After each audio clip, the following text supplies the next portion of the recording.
قلب مواليك عاملين ايه؟ ان شاء الله يا رب تكونوا في احسن حال. ما هو مش كل اللي عمل بطاطا زينا يفكر نفسه ان هو ام مليكة التانية. لا لا لا لا لا لا، عيب خالص، ما يصحش ده نهائي. اوعى كل اللي من هيعمل بطاطا يفتكر نفسه ام مليكة اتنين، ام مليكة وان، مفيش تاني. طبعا انتوا مستنيين ان انا ادوق البطاطا. هو حد هيقول على حاجته وحشة؟ انا لو حاجتي وحشة بقول عليها وحشة، بس يكفيني ان انا حاولت وفشلت، يكفيني شرف المحاولة يا اختي انت وهي. قبل اي حاجة حطوا لايك، حطوا الاشتراك، فعلوا الجرس عشان يوصلكم كل جديد من ام مليكة. بحبكم. وانا طبعا لسه جاية من الشغل، وام الشغل وقت على الشغل وسنين، يلا ربنا يقوينا يا رب، ويقوي كل ست بيت شقيانة على بيتها وجوزها وعيالها. ايه جوزها دي؟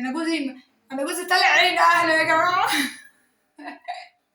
لجوزي يعني بشتغل واشقى مع جوزي يعني. يلا بقى اما ندوق بأمانة، عشان بصوا هي روعة. شايفين الوش؟ شايفين البشاميل؟ ده حكاية، ده تتكتب في التاريخ دي. طب استنوا بقى عشان انا اغمى عليا. لا بجد.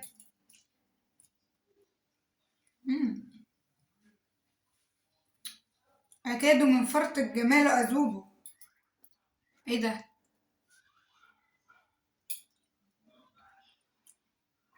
ايه ده؟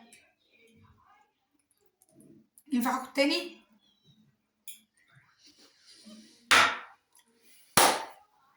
لو الفيديو مش قدامي، انا كان زماني نزلت بوشي في الطبق، ما اكلتش بالشوكة.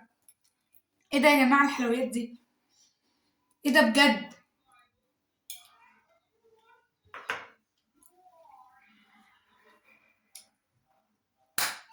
والله العظيم تحس ان انتوا بتاكلوا سمنة بلدي. اقسم بالله، اقسم بالله خطيرة.